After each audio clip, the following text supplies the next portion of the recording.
Hello. How are you doing? I'm good. I'm awake. Yeah, especially when musicians aren't supposed to be awake until like 11, 12 o'clock. Right? Well, but I have to say with like that TV schedule, you kind of get used to just waking up at, 4 a.m. and just doing it. That's exactly how we do it in radio. I mean, radio people are just up at all times. Yep. Well, if I hadn't had any musical talent, I probably would have gone into broadcast journalism or something. So I'd be in the same boat, waking up at 2 a.m. and all that stuff. Oh my God, you do have a strong voice for that. I mean, what's stopping you from even doing it or even hosting a podcast? At some point, it could be definitely something I've looked into. I also did cartoon voiceovers I did voiceover work for a huge part of my life. Wow. So you totally get where we're coming from. Yeah, I do. I can totally get you. Wow. Being on the East Coast, right there in the Baltimore area, I mean, the East Coast sound is so different than everywhere else. So when you go out to California for NBC's The Voice, what is the culture change that you're personally experiencing? It's a huge culture shift, musically, socially, all of that. There's such a big dichotomy between the East Coast and the West Coast in general. And I'm definitely an East Coaster. I talk really fast. I'm kind of loud. I can be a little bit intense. I don't know what chill is. So the West Coast was definitely a change. Musically, too, it's a completely different thing. And I think those personality traits actually affect the music, because on the West Coast, you have this more like laid back. Everything has a little bit more space to it. Even the production, like if you listen to how like Pharrell has this very specific sound that almost has this space in it. Mm-hmm. And he's not afraid of silence. He's not afraid to just let it chill for a little bit. He's not afraid to let no vocal come in for like 8 extra measures. And you're like, Pharrell, what's happening? The East Coast is not. We're very much like, we're a little more structured.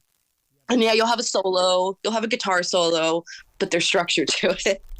Well, I mean, even comedians will tell you that pause is the most important part of their success, and you've got to learn how to put yourself into that pause. I'm on stage talking to an audience, and I just take a moment of silence, and they all kind of go, what do we do? And it's like, it's going to be okay. Yeah, and see, down here in the South, we all talk so slow, but they talk fast nowadays. It's not like they're not speaking at the level that they did when I came down here in 1985. Southerners are learning how to speak faster, and it's like with that Southern accent, man, it's a whole new accent, a whole new language. It really is. Actually, I told my wife at a couple different points during the show, I was like, okay, if I come back with a Southern accent, I'm sorry. Oh, because there's so many people with Southern accents.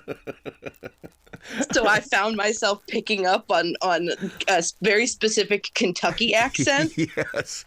And I swear is one of my favorite things to say is one of the other contestants, she actually packed me some snacks for a rehearsal day because we weren't going to have food there. And she was so nice. And she hands me this. She goes, now you have a great day at school tomorrow, baby. That's so true. That's so true. And I was like, oh my gosh, I want to talk like you. Has anybody blessed your heart yet? Oh, that's the first thing Reba said to me, except I didn't hear it. She whispered it. Like I saw it on TV. She whispered it because I was nervous, and I let out like a little breath, like a little whoo, just like a little taking a moment. And the microphone is so hot that it echoed throughout the entire silent auditorium. And then I got to watch Reba on TV. She just kind of smiled and whispered like, oh, bless her heart. And I'm like, that's not supposed to be a compliment, is it? It's usually it's one of those things where it's like, what did I get myself into? Get me out of here. I like you, but I gotta go. I know. I was like, this is not a good sign, Miss Reba. But she turned, and I didn't know she did it at all. So I guess it was a good thing. I've always wondered what the artist feels when they go into the auditorium like that, because the members of Aerosmith tell me that one of the reasons why they do the sound check is to find out where the echo points are. I mean, I can't imagine what you're feeling when there's nothing going on. Right. So, funny story. I had like this slight curse in high school and when I was younger that followed me around, where my microphones wouldn't be on. Oh boy. and it would just be like weird technical glitches. And it's, I hate using the word cursed because it's so intense, but like it was this weird hiccup that kept following me around.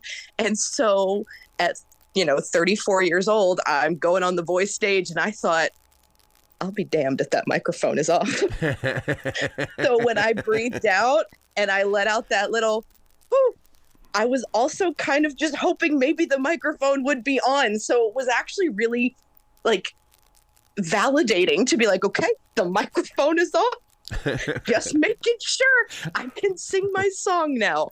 It's just an anxiety that I have. And so when I did it, it's like, yeah, I was anxious and I just kind of did it. But I know that I was there. I was still present in my body. I wasn't blacked out. Wow. I definitely did it to be like, I hope this microphone is on. Yeah. See, that happened to me a lot in television. And the thing is that it was always so embarrassing. And that's one of the reasons why I hardwire everything. People will go, do you have a wireless microphone? Hell no, we're going hardwire. I need to make sure that your voice is going to be on that microphone when I pot it up. Exactly. Yeah. It's just a weird technological thing. And obviously, like, the Voice crew is the best in the business. I would say my dad's a professional musician. He's worked with a lot of people. I've worked and met with a lot of people. And I have to say, crew wise, of course that microphone was on. The Voice crew is the best. Chris, our stage manager, is amazing. He's the one whose voice you hear on the TV show that says next artist entering. Oh my God. He's the one so you do hear him on the show, like, every time. People just don't know that's Chris. And that's our stage manager. And he's amazing. And I don't know how he keeps his brain inside of his head. Yeah, one of these days they're going to have to do some sort of behind the scenes story on the making of NBC's The Voice, because there is a city behind your performance. There really is. They should talk about, like, so we've got Chris, our stage manager. We have Trelawney, our vocal coach, who also is the vocal coach that works with our coaches. So she's Adam Levine's vocal coach as well, outside of the show. But Trelawney is amazing. We're getting the best of the best. We have other coaches that we work with as well. Miss Deborah Bird unfortunately passed away not that long ago. She created the position of TV show vocal coach. Wow. For American Idol. Wow. And she's a legend. I'm getting goosebumps. I have her voice on my phone giving me these affirmations that she would have us say. And one of my favorites is, everybody loves to hear me sing. And she just says, say it to yourself. Say it over and over and over. And then we have Peter, our other vocal coach. We've got the wardrobe department. We have the head of wardrobe, Erin, who happens to be, she happened to be my stylist during a lot of the process. And they're great. Wow. They're wonderful people. There's an army of people in that wardrobe department alone. You've got the band. Yes. We've got, I've got my new bestie, Kyle, the bass player, whose child is autistic. Oh. And I love the fact that I was able to connect that for him, and he talked to me. Oh yeah. He also plays bass for Kelly Clarkson. Oh my God. It's those kind of things. Our band director, Paul Markovich, best in the business. He worked with Pink. He worked with Cher. He clearly likes intense women, so it's going to work out with me, right? See, that's the great working relationship. The one thing that we don't get as viewers and as listeners is what I call the family tree of music, when they're working side by side with other creative people. But there are no books that talk about that, and it takes people like yourself to bring it to us so that we have a better respect of what it is that we're planting inside our imaginations while we're watching the show. Oh yeah, well, and I'll give them even more credit right now. I will give them all of the flowers. So we did something during our show that is not necessarily typical. And they were filming multiple things at the same time. Oh, wow. So these people were not just dressing one group of people. They were dressing two groups of people. They were working with two full groups of people. That's insane. I don't know how they kept anything straight. I don't know how they kept all of it together. Now, there's something new that I've noticed on this season's of NBC's The Voice, and that is the playoff pass. When the playoff pass, explain that to listeners who are being introduced, because even though this is season number 25, they could be newbies. Yes. Well, and the playoff pass was just introduced in season 23. And it's taken me 2 seasons to even understand this? This is the first time? Yes. Wow. Yes, it's brand new. So we were told as contestants that we were getting something really cool called the playoff pass for our season. And I said, what is that? Yeah. And they said, it's on season 23. So I went directly to season 23 and watched the entire thing. And the playoff pass is kind of a fast pass. Instead of do not pass go, do not collect $200, it's just pass go and collect $200. Wow. It's really great. You go from the top 40, which is the battle pairings, yep, to the top 20. Yeah. If you get the playoff pass, you get to skip this round called the knockout rounds, which is another head-to-head round. You're not singing the same song. You are singing a different song than your, partner that you're going to knock out, but they're still choosing between the two of you. Wow. And unless you get stolen, only one of you moves on, and only one of you moves on the team that you're on at that moment. If you get stolen, you're on a different team. Amazing opportunity. I'm really familiar with that because, to me, that really changed the game when they started doing that, because all of a sudden, here came all these other, these players onto another team, and it would strengthen them up, and you're going, oh, there's just no way. How is Chance the Rapper going to win here? And all of a sudden, Chance the Rapper steals somebody, and you're going, oh my God, they only do this in the NFL and the NBA. Yeah, and it's an amazing opportunity to get stolen, but can you imagine as a contestant being like, wait, what? Yep, exactly. It's like growing up and then your parents being like, actually, we're going to put you up for adoption. Somebody else is adopting you. And you're like, I'm 30 years old. What's happening? And then Chance the Rapper goes, hi, now you come with me and you live with me. And you're like, what? What's happening, Chance the Rapper? It's like a fever dream. One of the things that I find inspiring about you is that you kind of have that storyline along the lines of Chris Stapleton in the way that he waited so long to go out there on his own, and so have you. Here you are at 34, and we're just finally seeing who you are, and I just love the fact that you sang that Chris Stapleton song. Oh, I love Chris Stapleton in general. I love him so much. Yeah. I think. Obviously, we all heard Tennessee Whiskey when it came out. My favorite Chris Stapleton song is Fire Away.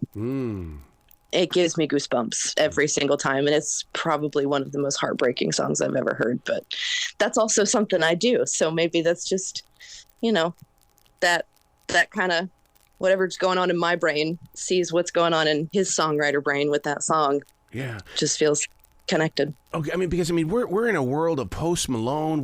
There is such a musical evolution going on right now and then when I see you perform, it's like, oh my God, she not only fits in, but hey, she's going to push it further than what happens. Thank you. I appreciate that. I never know how to feel about it when people talk about how I perform, because I don't see it. Mm-hmm. I don't get to see that. Even if I watch it on TV or if I watch something back, it's not, it's not the same. I'm just watching myself, and usually I'm very critical. But thank you. Thank you so much. I'm my own worst critic, but I try to give myself as much grace as I can. I feel like if I'm giving that grace to everyone else, why would I not give it to myself? And that's kind of a big thing with me, is I try to remain, vulnerable. Yep. And yet I try to exhibit strength, and then I always try to make connection. So that's the one thing I've learned about talking with these gigantic rock stars of the 70s and 80s and things, is that they're so down to earth. And it's like, God, I hope all of the new artists that are coming into the industry these days are just as down to earth as Def Leppard, as people of Lynyrd Skynyrd. And it's like, you just sit there and you go, please be down to earth. As an artist myself, we have the same feelings when you meet somebody that's what doesn't matter what level of fame they're at either, because you never know. Yeah. And we hope the same thing. I was just, you hope and pray that somebody is a good person. Somebody who's famous that you see on TV, like Reba McEntire, you just hope that she really is that way. And oh my goodness, that woman is exactly who she is. Like, she's exactly the person you see. She's so goofy. She's so weird. Yep. It's great. When I first got into radio in 1979, there was a new artist on that radio station, and I called her Reby McEntire, and she was so brand new that I didn't know. I honestly didn't know what was even hitting country music at that time. I love that. That's like a perfect moment though, because that's what happens to everybody. You get your name said wrong. Yeah. And that's whatever happens. That's back when we were playing 45s, Elle. Oh my gosh. I want to get in a time machine and I want to go back to that time. I just want to see it. My dad tells me about it. I know I missed out on something amazing. We're aware it was an amazing time for music. The sound of the Q burn on an album or a 45. I mean, to this day, I know how, a quarter turn is the 45. It has to be almost a full turn for the album. And I mean, it was poetry in motion when you would sit there and watch a jock on the air get the records ready. And if you only had 2 turntables, it was a little bit more difficult, but I loved it when we had 3 because then I had space to grow. That's so cool. Oh my gosh. Are there pictures of like this? Yeah. I want to find some. Oh yeah. I'm going to look up some stuff. Oh my God. Down a rabbit hole. And then go in there and listen to the old radio jocks and see how we talk like disc jockeys. It's not like what we're doing right now. I mean, it was showmanship. It was boss jock. It was I'm saying something and man, you're going to take it to the water cooler at work. Yep. I used to listen to the replays of the Casey Kasem countdown.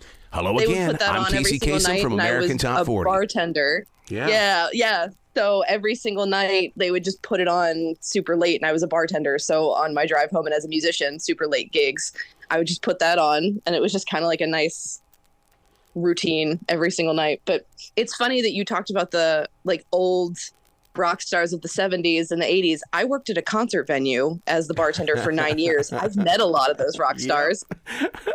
You're right. They're so nice. Also, everybody thinks they're like, we're rockers, we're tough. They're all vegan. Yep.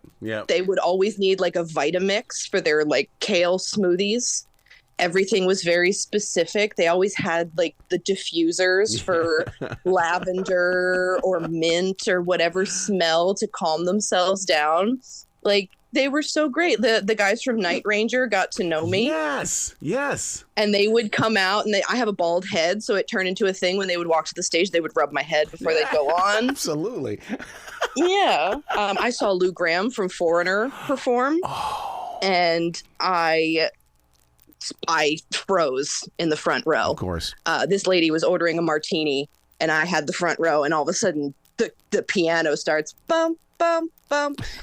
And this man just goes, "You're as cold as ice." And I shushed this woman. I went, and I stared at the stage, and I waited for the line to be over, willing to sacrifice our love. And then I looked right back at this woman, and I went, "I am so sorry. What was that martini?" Yeah. And you know what's so interesting, Al? Full circle, he just announced his retirement last week. Yeah. My goodness. So you've got a moment as well, and you need to get that written down so you can preserve it for future readers. Yeah, absolutely. Oh, I definitely have a book or two that I would like to write. I got lots of thoughts. So we'll see. Yeah, I got to meet Don McLean too. It's crazy thing. Wow. So now where can people go to find out more about you and give you some love, especially on NBC's The Voice? So to find me, you can find me on social media, just like everybody else in this ridiculous, crazy social media world that we live in now. So you can find me on Instagram at l.rogerthat. My wife was in the Army, And I thought it was kind of a cute little, Roger that. So it's L period, Roger that. If you type in L Rodgers, it's Rodgers with a D. So I always say Rodgers like Dodgers because I was on the West Coast and it was easier. Now I just have to say Rodgers with a D on the East Coast because people don't seem to absorb it when I say Dodgers over here. And then you can also find me on TikTok. And this is the craziest name that I could have ever picked on TikTok. It's Reality Show Reject. Oh my God. Because I've done so many different shows where I've been called in and not chosen, and it just never worked out. And so I thought it was a fun name for TikTok. And I guess we'll have to see if I have to change it, right? Right. Well, you've got to come back to this show anytime in the future, Elle. The door is always going to be open for you. Oh, I would love to. Thank you so much. Well, thank you for being so down to earth and real. I love you for that so much. Of course. Anytime. It's what I do. You be brilliant today, okay? Thank you. You too.